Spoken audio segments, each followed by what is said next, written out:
इसके अंदर सबसे पहला काम ये कि जहाँ भी डॉग बाइट का केस हुआ है, हमें रेबीज़ के वायरस अगर वो रेबीज़ है उसके अंदर, डॉग के अंदर, तो हमें ट्रांसमिट करेगा वो। तो रेबीज़ जब वो ट्रांसमिट होगा तो वायरस इंजेक्ट किया उसमें। तो हमें सबसे पहले 10 से 15 मिनट अच्छे क्लीन पानी से उसको रनिंग वाटर से 10 से 15 मिनट धोना है, साबुन से, किसी और चीज़ से, जिससे कि मैक्सिमम जो वायरस मौजूद है, वो शेड आउट हो जाए। रेबिड डॉग ने आपके डॉग को बाइट किया, उसने आपको बाइट किया, तो एक चेन आपने बीच में तोड़ी। इसके अलावा 9-in-1, कोरोना, कैनल का काफ़ी जितनी भी डिसीज होती हैं, अगर आप प्रॉपर वैक्सीनेशन कराएंगे तो डॉग की डिसीज भी कम होंगी और स्प्रेड भी नहीं। कोई भी डॉग लाते हैं आप घर के अंदर तो स्ट्रेस तो स्वाभाविक है उसे होना, लेकिन साथ में स्ट्रेस के लिए आपको कुछ मल्टीविटामिन, कैल्शियम और सबसे पहले आपको डिवॉर्मिंग करना है। नमस्कार दर्शकों, मैं दिया शर्मा। स्वागत है आपका एचपीएन न्यूज में। और आज हमारे साथ मौजूद है डॉक्टर प्रदीप गौड़। सबसे पहले तो सर मैं आपका धन्यवाद करना चाहूंगी कि आपने अपना कीमती समय हमें दिया।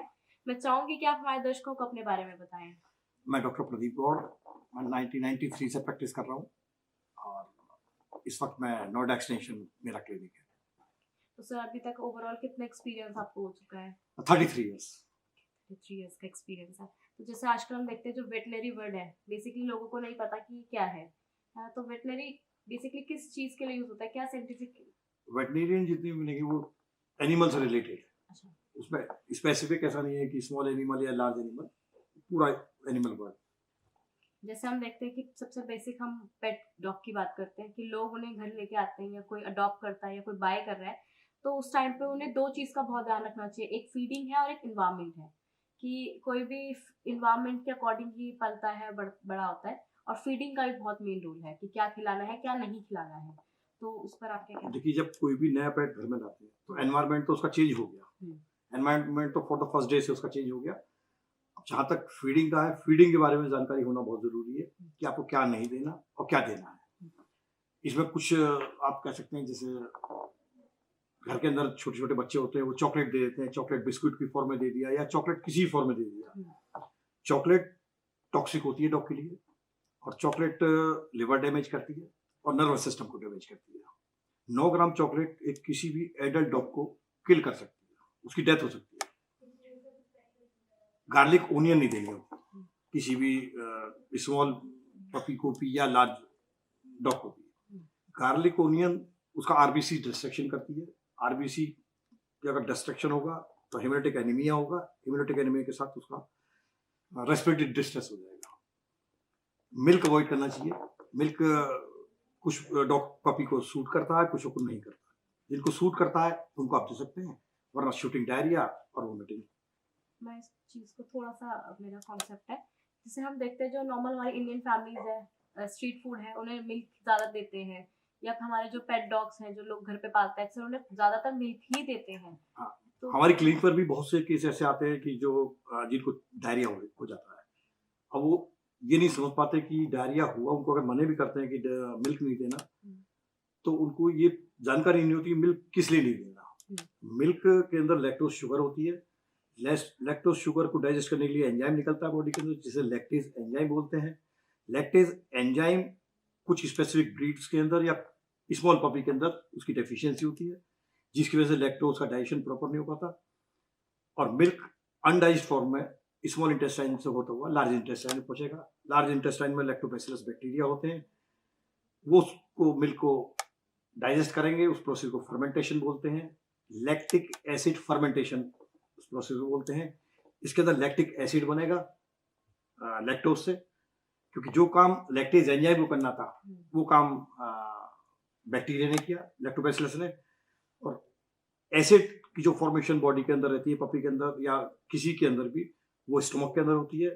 एल्कलाइन मीडियम इंटेस्टाइन का वो है, लेकिन आपने उसको मीडियम को चेंज कर दिया, उसको आपने एसिडिक कर दिया, जिसकी वजह से एसिडिक डायरिया या लैक्टोज इंटॉलरेंस हो। जैसे ऐसा देखा जाता है ना, जैसे हमारी ह्यूमन बॉडी है, एक टाइम पे थोड़ा-सा स्ट्रेस फील करती है, तो थोड़ा हमें शांति पसंद है। ऐसी सेम चीज़ क्या डॉग हाँ, वगैरह के देखिए, साथ जब भी? पपी लाते हैं या कोई भी डॉग लाते हैं आप घर के अंदर, तो स्ट्रेस तो स्वाभाविक है उसे होना, लेकिन साथ में स्ट्रेस के लिए आपको कुछ मल्टीविटामिन, कैल्शियम और सबसे पहले आपको डिवॉर्मिंग करनी होती है, क्योंकि वर्म इन्फेस्टेशन रहता ही रहता है। बहुत से डॉग ओनर या जहाँ से उन्होंने लिया है ब्रीडर, या स्ट्रीट डॉग वगैरह, वहाँ उनको वर्म इन्फेस्टेशन रहता है, वो पपी के अंदर भी आ जाता है। और अगर पपी के अंदर वर्म्स होंगे तो स्ट्रेस भी होगा और बॉडी के अंदर itching, skin disease, vomiting, loose motion कुछ भी हो सकता है। तो स्ट्रेस के बचने के लिए आपको सबसे पहले डिवॉर्मिंग करनी है, प्रॉपर टाइम पर उसको विटामिन कैल्शियम देना है as per advice of weight. इसके अलावा प्रॉपर आपको सही टाइम से वैक्सीनेशन शेड्यूल अप्लाई।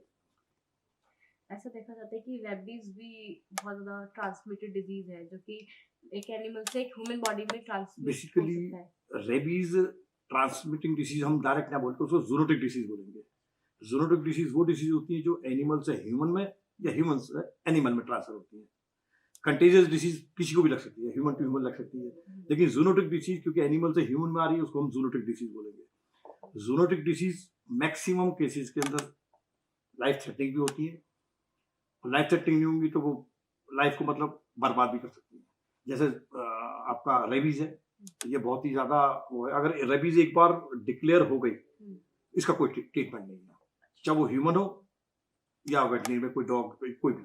और रेबीज बेसिकली मैमल्स की डिसीज है, किसी भी मैमल की बाइट से ये ट्रांसमिट हो जाती है। जैसे हम देखते हैं जो हमारी नॉर्मल इंडियन फैमिलीज है कि अगर डॉग ने बाइट करा तो वो पहले डॉक्टर के पास ना जाके कोई इंजेक्शन वगैरह कोई ट्रीटमेंट ना लेके पहले वो होम रेमेडीज करते हैं। जैसे आजकल है हल्दी का बहुत है कि हल्दी लगा ली या मिर्च वगैरह का, तो देखिए, उससे भी इन्फेक्शन इसके अंदर सबसे पहला काम ये कि जहां भी डॉग बाइट का केस हुआ है, हमें रेबीज के वायरस, अगर वो रेबीज है उसके अंदर डॉग के अंदर, तो हमें ट्रांसमिट करेगा वो। तो रेबीज जब वो ट्रांसमिट होगा तो वायरस इंजेक्ट किया उसने, तो हमें सबसे पहले 10 से 15 मिनट अच्छे क्लीन पानी से उसको, रनिंग वाटर से 10 से 15 मिनट धोना है उसे, साबुन से, किसी और चीज से नहीं, जिससे कि मैक्सिमम जो वायरस मौजूद है वो शेड आउट हो जाए। दूसरी चीज, कुछ भी आपको अप्लाई करना, सिंपल आप साबुन पानी से धोने के बाद अपने डॉक्टर से कंसल्ट कीजिए, जो शेड्यूल है वैक्सीनेशन का वो आप अप्लाई करें।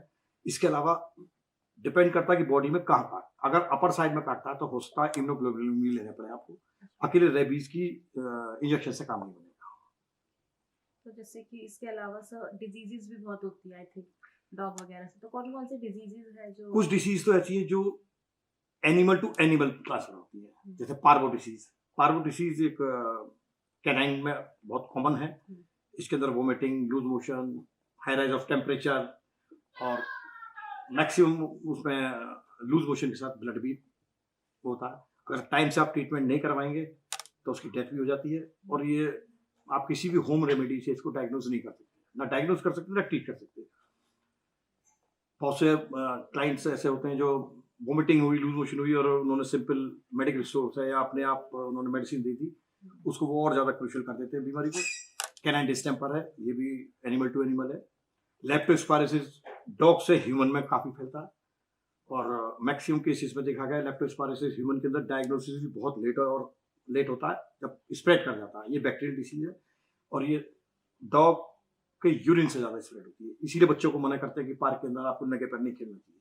पार्क में खेलना बच्चा नंगे पैर और कट लगा हुआ है, तो वहाँ यूरिन लेप्टोस्पायरोसिस जिस डॉग को था, उसने अगर इन्फेक्टेड यूरिन वहाँ है पड़ा हुआ है तो बच्चे में ट्रांसफर हो जाएगा लेप्टोस्पायरोसिस। ये भी अपने आप में बहुत ही डेंजरस डिसीज है। इसके अंदर स्किन डिसीज के साथ हाई ग्रेड फीवर और ये सब हो जाता है। और इसके अलावा सर इनके ट्रीटमेंट कौन कौन से होते हैं, लाइक जैसे अगर हम बात करें ट्रीटमेंट की तो बहुत ट्रीटमेंट भी होते होंगे। देखिए, ट्रीटमेंट सेम जैसा ह्यूमन का ट्रीटमेंट होता है, वो भी एक बॉडी है, लाइव बॉडी है, सेम एज ह्यूमन बॉडी है। जो ट्रीटमेंट हार्ट प्रॉब्लम इनके अंदर भी होती है, डॉग में, ह्यूमन में भी होती है, किडनी, लिवर, स्प्लीन, सब प्रॉब्लम्स होती है। डायबिटीज भी बहुत आजकल कॉमनली मिलेगी डॉग्स के अंदर, डॉग्स को डायबिटीज भी रहती काफी है। संख्या में। लेकिन जो डॉग में जब भी डायबिटीज डायग्नोज होगी, उसका ट्रीटमेंट केवल इंसुलिन इंजेक्शन है, कोई टैबलेट नहीं, टैबलेट फॉर्म नहीं दी जाती, केवल इंजेक्शन। तो वो और ज्यादा हो जाती है, प्रॉब्लम हो जाती है कि डे रूटीन में उसको इंजेक्शन देना इंसुलिन का वो इजी नहीं होता। तो सर इसके अलावा और कौन कौन सी चीजें रहती है अगर हम बात करें एनिमल से रिलेटेड, तो मतलब कितनी चीजों का ध्यान रखना चाहिए? बेसिक चीज ये कि 2 चीजों को ध्यान देना चाहिए। अगर आप टाइम से वैक्सीनेशन उसको करा रहे हैं तो उसमें एनिमल की भी सेफ्टी है, डॉग की भी सेफ्टी है, और आपकी भी सेफ्टी है।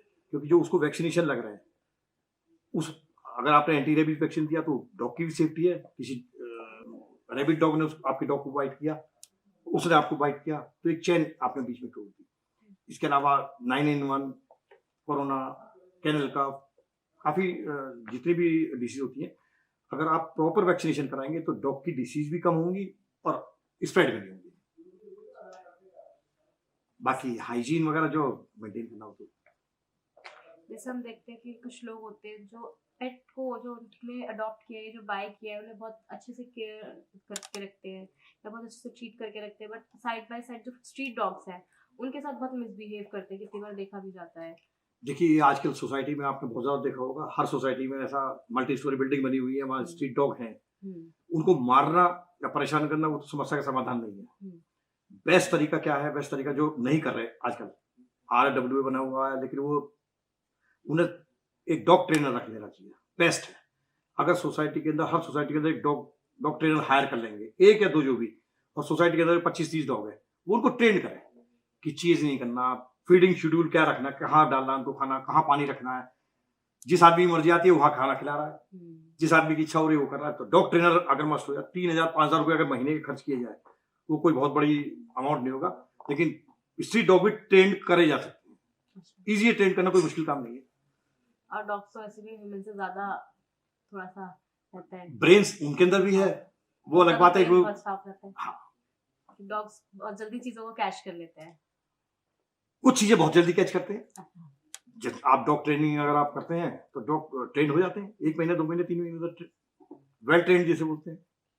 और जैसे अगर कोई घर पे लेके आ रहा है तो उस टाइम पे जो ले रहा है उसको किन बातों का ध्यान रखना चाहिए, और जो जिससे वो खरीद रहे हैं, जो बेसिकली बायर है, जो सेलर है, उनको किन किन बातों का देखिए, ध्यान सबसे पहला ये कि आप चाहे डॉग ले रहे हैं, खरीद रहे हैं, या आप किसी को अडॉप्ट कर रहे हैं, दोनों ही केस के अंदर सबसे पहले वेट से आप उसको डायग्नोस कराएं कि कोई बीमारी तो नहीं है, ऐसी बीमारी तो नहीं है जो हमारे घर के अंदर स्प्रेड हो जाए किसी को। स्किन डिसीज है, स्किन डिसीज अगर पपी को होगी तो हमारे अंदर स्प्रेड हो सकती है, चांसेस हैं, ये नहीं कि सभी बीमारी स्प्रेड होती हैं।